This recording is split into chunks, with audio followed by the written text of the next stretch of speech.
Hej og velkommen. I denne uge er det ordblinde ugen, uge 40, som vi har holdt nogle år. Og jeg kommer fra det, der hedder Sandvig Folkeoplysning, og vi har tænkt os i dag at lave en lille oplæg til, hvad det er, vi går og laver. Jeg har snart undervist i 50 år ordblinde voksne, unge og voksne, og min erfaring er, at jeg startede jo faktisk med, at jeg synes, at det var faktisk ret rystende, at der var så mange, der kom ud af folkeskolen og var stadigvæk ordblinde og ikke havde fået den hjælp, de skulle have. Så det prøvede jeg at gå i gang med at finde ud af, hvad jeg kunne gøre ved. Jeg kunne i hvert fald undervise, og jeg kunne prøve at undervise på min måde. Og årsagen, synes jeg, efter min mening, det var en forkert undervisning på et forkert tidspunkt. Så det var noget med at lave det på en anden måde, tilrettelægge det på en anden måde, der passede hver enkelt kursist, og måske finde nogle opgaver, hvor det var interessant at arbejde med, fordi så kunne de unge og voksne ordblinde faktisk meget mere end ellers. Så det blev til undervisningsmateriale i mange år på en skole i Albertslund, og siden er det blevet hernede fra 19 af i Sandvig, hvor Sandvig Folkeoplysning ligger. Og undervisningen af ordblinde hernede foregår på Zoom, fordi mange kommer rundt omkring fra landet af, så det er svært at komme herned til den her lille landsby. Der kom der nogle bøger ud af det, og nogle af de bøger, det var nogle læse-let-bøger, og dem har jeg brugt i undervisningen, og jeg sælger dem også til at læse. Vi mødes hernede en gang om måneden på Zoom, og vi kalder det Forfatterskolen for ordblinde. Og det er fordi, jeg har oplevet, at der er rigtig mange ordblinde, som selvfølgelig også gerne vil skrive selv.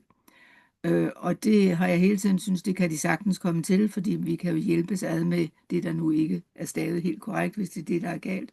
Men i dag er det jo langt nemmere, fordi vi kan få læst op på telefonen eller på computeren, eller der er kommet en masse nye programmer, vi kan bruge. Så det at få lov til at skrive en bog, som har ligget i kommodeskuffen i mange år, eller få lov til at skrive sine erindringer, fordi man gerne vil skrive noget, som ens børn kan få bagefter og kigge på, eller børnebørn måske, det har alle jo, er rigtig mange lyst til i hvert fald, også selvom man er ordblind. Så derfor hed titlen jo egentlig Ingen hindring at være ordblind, eller i hvert fald næsten ingen hindring. Det er måske lidt mere besværligt, men det kan godt lade sig gøre. Så jeg vil vende mig tilbage til Lene Holm Hansen, som har været eller er underviser på Sandvig Folkeoplysning. Og jeg ved, at Lene ved noget om at være ordblind, fordi det har hun fortalt mig. Så hvad siger du, Lene? Er du ordblind, eller hvad? Ja, hvis min mor og far havde levet, tror jeg nok, at de ville have slået baglæns saltomortaler over den dom, de gav mig i tidernes morgen i samråd med min klasselærer, højst sandsynlig klasselærer. Jeg var jo ikke med til mødet. Men de var enstemmigt meget enige om, at jeg var ordblind, og jeg var meget bagud. Så meget som, jeg tror det er i 7. klasse, vi dengang fik tysk, at de blev enige om, at jeg skulle fratages tysk, fordi det kunne jeg da ikke finde ud af. Jeg havde jo rigeligt at se til, fordi jeg havde så svært ved det. Det skal lige siges, at jeg blev sat uden for døren som en anden straffang. Ikke skammekrog, men uden for døren i behagelige sofaarrangement. Men der kunne jeg høre igennem, og jeg lærte til tysk, og jeg lærte at sige nogle andre gloser. Jeg skal nok lade være med at belemre jer med dem i dag. Og senere hen, der fik min eksmand og jeg en forretningsforbindelse for Tyskland, og jeg forstod ikke alt, han sagde, men jeg forstod en stor del, for jeg kunne jo kæde ord sammen. Mm. Det har senere hen viser, at jeg har meget sprogøre. Det er egentlig måske lidt synd, jeg ikke har udnyttet det, men det har jeg bare ikke brugt tid på. Mm. Men det at få et stempel og blive kaldt ind til specialundervisning, og skulle gå den lange tunge gang ned ad en gang og hen i et rum, og nogle gange var det efter skole. Så når de andre gik hjem, så gik jeg til specialundervisning. Og jeg kan huske det runde bord. Jeg kan huske, nogle gange så sad jeg der alene, og andre gange så var der en anden. Men også flovheden i at række hånden op, og så tænk nu, hvis du blev valgt ud, at du skulle sige noget. Men når man ikke turde række hånden op, og så finde ud af, at dit svar var egentlig rigtigt. Mm. Så det at få et stempel sat i nakken, du er ordblind, det er ikke kun det, der følger så meget andet med. Og dengang, nu er jeg jo fra 63 af, og dengang, der var det virkelig at blive set ned på. Der var ingen værktøjer andet end, at du er i den bås her, du er i den kasse, og så må det alle noget gå dig, som det nu kommer til at gå dig. Og der er ikke de store forventninger til en. Mm. Og det var der heller ikke med min uddannelse. Det kan du nok ikke finde ud af. Det er nok at skrue munden for fuld. Jeg synes lige, du skal neddrosle de der drømme der, og så finde dig noget andet. Det er der, jeg voksede op med. Mhm. Men jeg var ikke ordblind. Jeg har stadigvæk noget i dag med RE og ER, og hvordan er det lige endelserne er, og jeg staver, som jeg snakker. Men det er lige så meget hastigheden, og det er lige så meget at gøre med, når jeg udtaler ordene. Og det gør størsteparten af Danmarks befolkning, eller på verdensplan måske. Mhm. Vi staver ikke, som vi udtaler. Nej. Og vi udtaler heller ikke, som de staves. Mm. Og hvis det er at være ordblind, så vil jeg nok sige, så er det nok 90%, der er ordblind. Og da jeg så får en drøm om at udgive en bog, der hedder Av for Tanda med min egen søn. Den ligger i skuffen i 20 år, fordi jeg havde ikke modet. Det kunne være lige meget. Det blev jo aldrig til noget. Lige indtil jeg mødte dig. Og jeg kom til at gå på dine skrivekurser. Der var ikke nogen, der skulle se det, jeg skrev. Da jeg så læser det op, jeg skriver, så begynder der at ske en proces inde i mig. Da jeg så senere hen finder ud af, jamen jeg kan godt formidle ordet. Jeg kan sagtens sætte ord sammen, uden at jeg forstår, komma og punktum er stadigvæk forkert. Men ved at jeg har trænet så meget nu, så ser jeg det. Mm. Jeg ser det selv. Altså det er, når jeg læser mit eget, så kan jeg jo lige, du skal lige lidt længere hen med det komma for at få den der pause, ikke? Hvorimod før havde jeg måske 10 gange så mange kommaer Mm. i forhold til, hvad jeg har i dag, ikke? Mm. Så den der dom ned over nakken på en, den kan virkelig ødelægge meget, fordi jeg blev jo 57, 58, før at jeg egentlig ændrede det og fik en tillid, men jeg greb så bolden, kan man sige, og det er jeg jo glad for. Så udover at du er nået så langt, så du har udgivet din egen bog, så ved jeg, at du gør også noget andet. Du hjælper andre med at udgive bøger, er det rigtigt? Ja, altså jeg underviser jo i at skrive, og skal have et hold her på lørdag med 4 deltagere, og jeg kan ligefrem mærke, hvordan det pibler. Og det jeg tør, men også i at udgive sin egen bog, og nu skal vi have et her, jeg tror det er i starten af november, at vi skal have et, hvor jeg drager ChatGPT'en med ind over.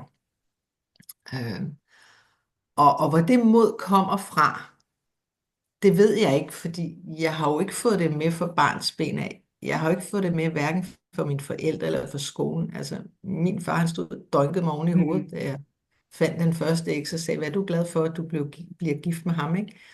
Altså, det var den pakke, jeg havde med. Der er Og måske hvorfor nogen, der kan ikke, den ikke... det er Hvad måske, siger undskyld, du? jeg afbryder Lene, men der er måske nogen, der ikke ved, hvad ChatGPT er. Okay, det er den nye intelligens. Det svarer til, at vi spørger computeren til råds om et eller andet, og den Mhm. giver os nogle værktøjer. Det svarer til, at samtlige videnskabelige svar for kasketter på verdensplan, og det ligger inde i computerens intelligens. Og der kan vi stille et spørgsmål og så sige, jeg vil gerne lave en historie om et barn, der er ordblind, men kommer heldigt ud af, Ja. af den boks. Har du et forslag til denne her historie? Mm. Og så starter ChatGPT'en med at gå worldwide, hvad der ligger i hukommelsen på verdensplan, og komme med et forslag til en historie. Så det er Forsvinder en så ikke noget af det, du selv skriver? Forsvinder det så ikke? Din egen stil at skrive på? jo, og der er det vigtigt, og det kan man bede den om, og den lærer jo en at kende efterhånden, som man har skrevet sammen med den. Og så kan man sige, behold mit flow, behold min type eller min måde at skrive på, Ja. men giv den et blødere flow, giv den en tand af mystiske ord eller eventyr, eller egnet til 10-årige eller til folkepensionister, eller giv den noget poesi eller noget digt ind over. Sådan noget, det kan jeg slet ikke. Nej. Så det ville ikke være mig at gå ind og gøre det, men bare for at prøve det, bare for at lege med det. Og så kan Øh, man lære noget af det også. hvad siger du? Du bliver klogere. Du Ja, lærer. ja, ja, man bliver meget klogere på sin egen ord, fordi den måde, jeg skriver på, hvis jeg nu beder den om, lav et naturligt flow, så kan jeg læse det som noget helt andet, og så kan jeg enten mærke modstand i mig selv og sige, Mhm. det er slet ikke mig. Der mister jeg min Ja, stemme.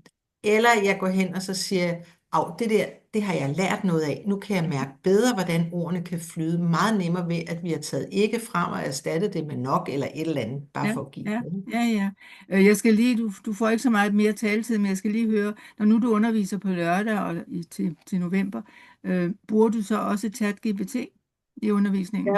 Jeg blev spurgt, om jeg vil på lørdag meget kort. Ja, Og det har jeg sagt ja til. Men den anden, der kommer jeg til at lytte til hver enkelt, hvor meget har de behov for. For ja, jeg kan godt have en plan, men det er kursisterne, der mm, guider mig ja, og ligesom viser mig, hvad deres behov er. ja. Og så går jeg ud af min plan, Mm, og så improviserer jeg okay, noget andet, og det plejer at gå rigtig godt. super fint. Men det du så laver, det kommer til at foregå i Sandvig eller i Vordingborg Ja, altså i Stensved, hvor jeg bor, eller i Sandvig, og man kan se alt om det inde i Sandvig Folkeoplysningsaktiviteter. på Facebook.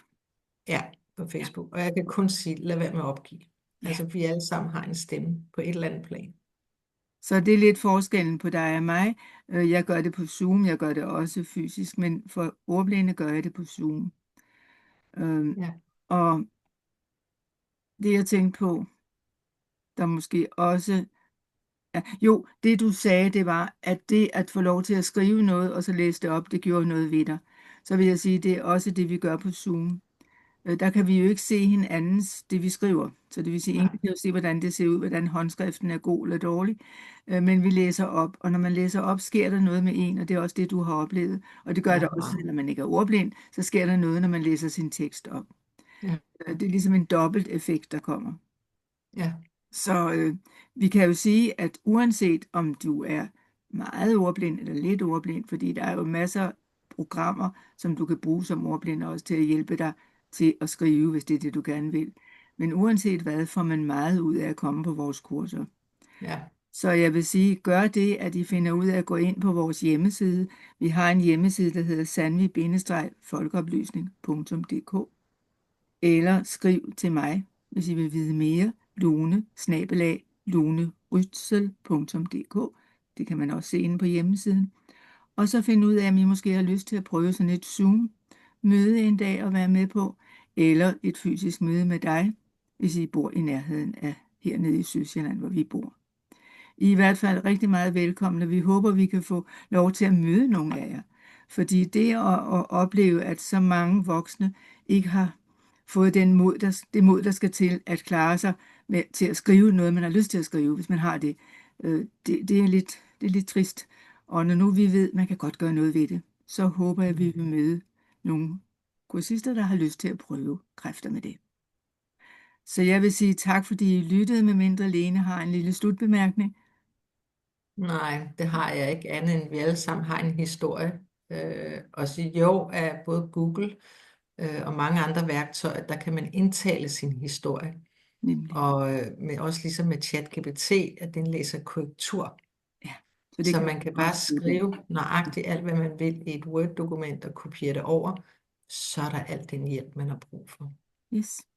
Jamen tak, fordi du vil være med, Lene, og vi glæder os til, at vi Velbekomme. snart ses igen, og glæder mig til at se nye kursister igen. Og tak, fordi I lyttede på os.